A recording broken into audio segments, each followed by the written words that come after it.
Sensei, हम जिस संसार को देख रहे हैं, इसका निर्माण विचारकों ने ही किया है। ये विचारक अलग अलग भूमिकाओं में जाकर कभी साइंटिस्ट बने, तो कभी लेखक, कभी इतिहासकार, नहीं तो कभी कवि। मूलतः सेंसेई, इस संसार को जिसने जो कुछ भी दिया है, वो एक विचारक ही रहा है। तो सेंसेई, ऐसा क्यों है कि कुछ लोग कई विषयों पर काफ़ी गंभीरता से विचार कर पाते हैं और कई लोग कुछ भी नहीं कर पाते? तो ऐसा क्यों होता है? इसके दो हिस्से हैं कि एक व्यक्ति क्यों नहीं कर पाता और वह कैसे करे। उचित संगत के अभाव में उन स्मृतियों का निर्माण वो नहीं कर पाया या उन स्मृतियों से वह नहीं जुड़ पाया जो उसे ऊर्ध्व गति की ओर ले जाए, विचारक बना पाए। उसी अनुसार से उसने अपनी जीवन शैली को ढाला तो उसके विचार करने का सामर्थ्य बहुत कम है, सीमा है उसकी। अगर कोई व्यक्ति विचार कर पा रहा है तो निश्चित जानिए कि वह अचानक से ऐसा नहीं हो रहा है। उसकी जन्म परंपरा बहुत लंबी है और वह अपने पूर्व के अनुभवों के आधार पर, उन स्मृतियों के आधार पर वैसे ही आइडेंटिकल स्मृतियों को आकर्षित कर पा रहा है और वैसे विचार का निर्माण कर पा रहा है। जैसे जीवन और मृत्यु और भोग, स्वाभाविक रूप से व्यक्ति उधर आकर्षित इसलिए हो पाता है बगैर किसी शिक्षा के। भोग के लिए कोई ट्रेनिंग नहीं है, लेकिन उसके अनुभव आपके पास इतने हैं जन्म जन्मांतर के, अलग अलग यात्राओं में, पदार्थ जगत से लेकर के जीव जगत तक की यात्रा में, मानव जगत तक की यात्रा में, कि वो आपके अनुभव आपको स्वतः वहां ले जाते हैं। कोई शिक्षा नहीं दी जाती उसकी, मानव को, मेधस होने के बावजूद। तो यह स्पष्ट समझिए कि हमारे अब तक के अनुभवों का संकलन नए विचारों का निर्माण, वही आधार बनता है। वैसी ही स्मृतियां हमारी आधार बनती हैं और उसी आधार पर हम आगे बढ़ पाते हैं। तो जिसका जीवन बहुआयामी बहुत समय से रहा है या रखना चाहता है, वो विभिन्न विषयों पर विचार कर पाता है। और जिसने वो अभ्यास नहीं किया, उसके पास विचारों की कमी रहती है। जो हमारे यहां शिक्षा होती थी ना, वह यह स्वरूप को ढाल देती थी। और वर्तमान शिक्षा जो व्यवस्था है, इसमें जो स्पेशलाइजेशन नाम का एक शब्द आया, यही मानव के लिए सबसे बड़ा अभिशाप बन गया। आप कीड़े मकोड़े थोड़ी हैं। मच्छर स्पेशलाइज्ड इन खून चूसो कार्यक्रम, बस एक ही काम कर सकता, वो स्पेशलाइज्ड है। जीवन एक क्षेत्रीय थोड़ी है, एकल आयामी थोड़ी है, ये तो बहुआयामी है। इसीलिए हम अपने इतिहास के पन्नों में जब भी झांकेंगे, जिन महापुरुषों को हम अपने दिलो दिमाग में बैठाते हैं, उनमें आप समस्त तत्व पाएंगे। उनमें आप महान योगी पाएंगे, महान विचारक पाएंगे, महान योद्धा पाएंगे, महान केमिस्ट पाएंगे, महान एस्ट्रोफिजिसिस्ट पाएंगे। आप देखिए तो सही, हर व्यक्ति कितने गुणों को लिए हुए है, क्योंकि वो स्पेशलाइजेशन पे नहीं किया। स्पेशलाइजेशन उसका क्षेत्र नहीं है। और हर व्यक्ति हर क्षेत्र से उसका जीवन गुजरा। नहीं तो दधीची जैसे महर्षि का हड्डी इतना मजबूत जिससे वज्र अस्त्र बने। आप सोचिए क्या अभ्यास रहा है, सोच के देखिए कितना विस्तार। कोई सुदर्शन चक्र दे रहा है, कोई धनुष बाण दे रहा है, हर क्षेत्र में पारंगत। और अगर धार्मिक व्यक्ति के सामने धार्मिक संप्रदाय उसके अलावा किसी और विषय पर बात कीजिएगा, उसमें उनकी रुचि नहीं होती है। क्योंकि उसको वो अलग मानते हैं, उन्हें एक रूप से फीड किया जा रहा है, वो अपने आप को बस यही समझ। इसलिए तो मैं बोलता हूं धार्मिक व्यक्ति से मेरी कोई रुचि नहीं है। मैंने सबसे बड़ा बेवकूफ उन्हीं में पाया। न जिज्ञासा है, माने बैठे हैं, मान लिया। जो वास्तविक धार्मिक, वो तो वास्तविक धर्म को समझता है कि प्रकृति ने, सृष्टि ने क्या क्या धारण किया है। धर्म क्या है, इस विषय पर बहुत बड़ा बहस छिड़ा भारत में। मोटे मोटे ग्रंथ बने, साधारते इति धर्म। एक फिलोसोफर आया, उसने कहा जो धारण करने योग्य है वही धर्म है। हमने कहा अच्छा, फिर तो एक चोर के लिए चोरी के 101 नायाब तरीके वही धर्म हुआ? नहीं नहीं नहीं नहीं नहीं, ऐसे नहीं, ऐसे सब शाब्दिक व्याख्याओं में। जबकि बात सही है, साधारते इति धर्म। जो सृष्टि ने धारण कर रखा है वही धर्म है, जो इस शरीर ने धारण कर रखा है वही धर्म है, इस शरीर ने प्राण धारण कर रखा है वही धर्म है। इसलिए योगी इसको साध करके वह प्राणमय जगत में लीन हो जाता है। तो आपको यथावत समझने के लिए किसी भी चीज को अनुभव गम्य प्रक्रियाओं से गुजरना होगा। और जो विषय आपको अनुभव करा सकती है, क्या महाराज बहुत बोल लिया, थोड़ा अनुभव कराओ। महाराज जी दायां बायां देखने लग जाएंगे, बोले श्रद्धा पे सवाल नहीं उठाते। सबसे ज्यादा सवाल तो श्रद्धा पे ही उठनी चाहिए। आप गुलाम थोड़ी हैं, आप गुलाम थोड़ी हैं।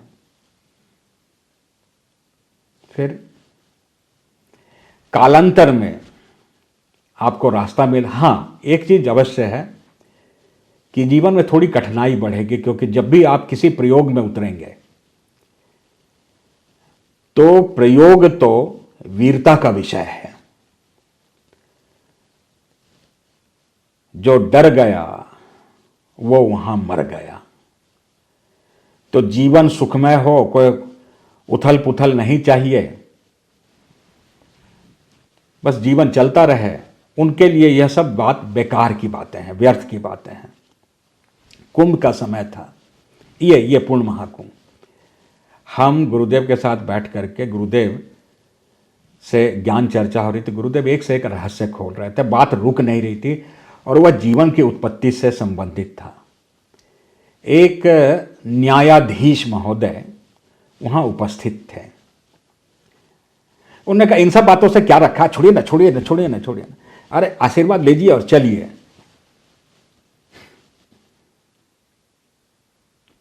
जरा विचार कीजिए, यहीं पर तो जो ज्ञान की ओर बढ़ना चाहता है वही विकसित हो सकता है, वही अपने लक्ष्य को पा सकता है। जो वहां से भाग रहा है या ऐसे शब्दों का प्रयोग कर रहा है, वो कुछ नहीं कर रहा, बाकी सबके सामने में अपनी बायोडाटा सामने रख रहा है। बस एक छोटे से उदाहरण से आप समझ लेंगे। हमारे जो सबसे पहले गुरु थे, एक फकीर, संत हेमराज जी महाराज। एक बार वो अस्पताल में अपने इलाज के लिए हम लोग लेके गए। दूसरों को ठीक करते थे, खुद बीमार हो जाते थे। उनकी बेटी, पहले गृहस्थ थे फिर सन्यासी बने, तो उनकी बेटी बगल में सो रही थी, ज्ञान चर्चा चल रही थी। तो उन्होंने कहा एक कहानी सुनाता हूं आपको। हमने कहा जी गुरुदेव। बोले शिव और पार्वती जी भ्रमण पर थे। बोले जी। तो कुछ लोग जो चिता जलाते हैं, जिन्हें एक विशिष्ट नाम से पुकारा जाता है, वो गूंगे और बहरे थे। देखते थे लेकिन गूंगे बहरे थे, आग सेक रहे थे, ठंड का समय था। और मां की भक्ति करते थे। मां ने कहा, माता पार्वती ने, भगवान ये मेरे भक्त हैं, इन्हें कुछ दे दीजिए। भगवान शिव ने कहा, पार्वती चल, यह उस लायक नहीं है कि इन्हें कुछ दिया जाए। अब मां जिद कर बैठे, ना देना पड़ेगा। तो बोले, अच्छा तुम जिद कर रहे हो तो दे देता हूं। बोले क्या दूं? बोले ये बेचारे बहरे और गूंगे हैं, इन्हें आवाज और श्रवण शक्ति दे दीजिए। भगवान शिव ने कहा, तथास्तु। देखते ही, जुबान आते ही सब मुड़ के देखे मां की ओर और भगवान शिव की ओर, और उसे कहा, भिखारी, इतनी सुंदर स्त्री को लेके, इतनी सुंदर माल लेके कहां जा रहा है?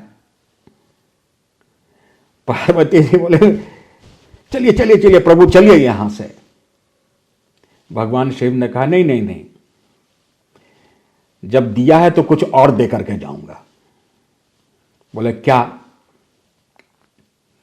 जहां पर भी ज्ञान चर्चा होगी इन लोगों को नींद आ जाएगी, ये आशीर्वाद देके जा रहा हूं। फिर गुरुजी ने अपनी बेटी की ओर देखा ऐसे, जो सो रही थी। गुरुओं का तरीका समझाने का बड़ा अद्भुत होता है। वह ऐसे इतिहास के पन्नों से ऐसे विषय को उठा के ले आते, चाहे वो पौराणिक गाथा हो, जो मानव के ज्ञान चक्षु को खोल दे, जगा दे, झकझोर दे। तो हर चीज जो निर्माण होता है उसमें यह निश्चित जानिए कि मानव ज्ञान की इकाई है, और आप बहुत अच्छे से व्यक्ति का मूल्यांकन कर सकते हैं। हालांकि कीजिएगा मत कि ज्ञान चर्चा में उसको नींद आने लगेगी, उबाऊपन आने लगेगा, उबासी आने लगेगी, वो वहां से उठ के भागेगा। वो वही है समूह, या नींद आ जाएगी। जो जगा हुआ है और समझना चाहता है, इसका अर्थ ही है कि वो छलांग लगाना चाह रहा है, वह अधोगति से ऊर्ध्वगति की ओर छलांग लगाना चाह रहा है। यह प्रमाण है। निश्चित जानिए, इसीलिए ज्ञान चर्चा की कोई सीमा नहीं होती है।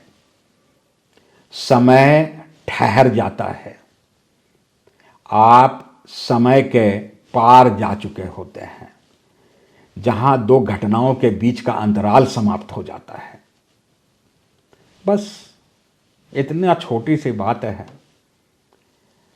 इसीलिए तो हमने इसी को अपना जीवन शैली का अंश बनाया कि समझ सको तो समझ लो, और ना समझ सको तो इस लायक ही नहीं हो कि समझ सको। यह मेरा ज्ञान नहीं है, यह हिमालय के अमर महापुरुषों का ज्ञान है, जो समय समय पर आकर के प्रत्यक्ष चीज़ों को बताते रहे, जो मैं उस वक्त नहीं समझा था, 10 साल पहले, 24 साल पहले नहीं समझा था, आज समझ पा रहा हूं।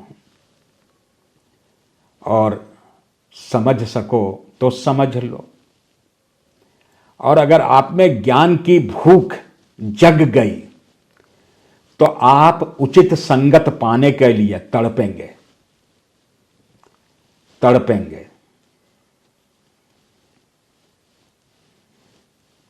कबीर जी इसी के लिए तो संगत पाने के लिए कभी गोरखनाथ जी आ रहे हैं, कभी बाबा जी आ रहे हैं, संगत के लिए तड़पते थे।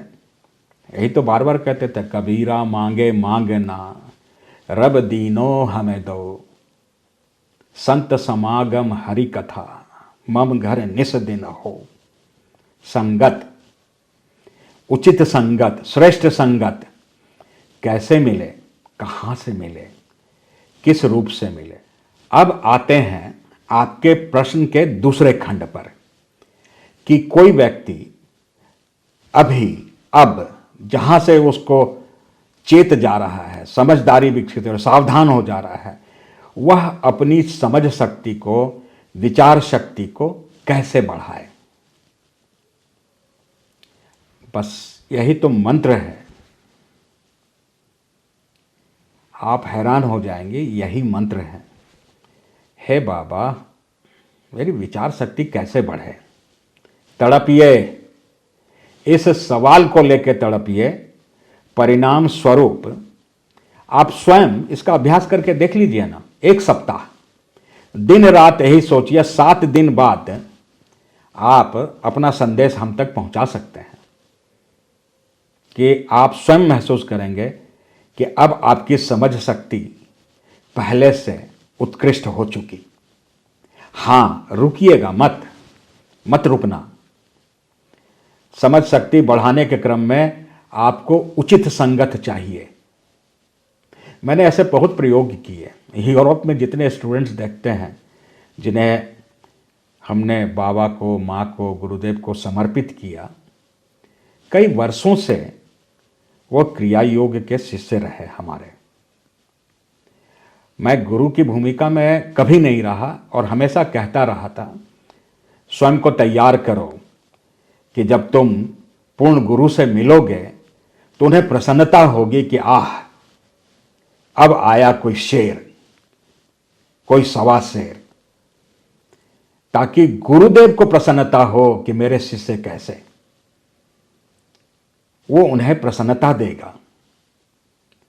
और इन विचारों के साथ मैं बहुत सख्त और कठोर रहा हूं उन सबके साथ जो संभवतः आप उम्मीद भी नहीं कर सकते कि पश्चिम के लोग क्या इतनी कठोरता झेल पाएंगे। मैं निरंतर अहंकार पर चोट करता था और वो सहजता से स्वीकारते थे, फटकार को पी जाते थे। क्यों? क्योंकि उनके अंदर भूख जग चुकी थी समझने की। और वास्तविक प्रेम यही होता है। जब मुझसे मिलते हैं तो नाचने लगते हैं। क्यों? क्योंकि समझ और समझने की लगन और भूख ने उनके अंदर मेरे प्रति प्रेम विकसित कर दिया, उनके अंदर गुरुदेव के प्रति प्रेम विकसित कर दिया, जो देखते ही आपके अंग प्रत्यंग को बिल्कुल प्रफुल्लित कर दे। जैसे हमें तो सारे जहान की संपत्ति मिल गई। बस समझने की भूख अगर आप में जाग गई तो मैं आपका सबसे अच्छा मित्र बनूंगा। और समझने की भूख जगाने से आप वंचित रह गए तो कोई आप में से मुझे अपना प्रतिद्वंदी मानेगा, कोई छींटे कसेगा, कोई कटाक्ष करेगा, कोई ऐसा अवसर नहीं चूकेगा जहां कोई षड्यंत्र ना रचा जा सके, कोई ईर्ष्या करेगा। हमें तो कोई फर्क नहीं पड़ता। लेकिन अगर आप में वह भूख जाग गई तो आपकी यह विवशता होगी कि आप उस संगत को ढूंढें, उसके बगैर आप रह नहीं पाएंगे। इसी प्रकरण में तो जितने कथावाचक बड़े बड़े नाम नहीं लूंगा, अपमान हो जाएगा, कहीं आसपास चिंतन में भी नहीं ठहरते, रुकते नहीं, कहीं टिकते नहीं, उधर रुझान ही नहीं होता। जिनका रुझान हो रहा है वो उधर जाए, जिनमें लगन लग गई वो इधर आवे, दरबार की ओर आवे। क्योंकि जो कहीं नहीं वो है बस यहीं। इतनी सी बात है। स्पष्ट है?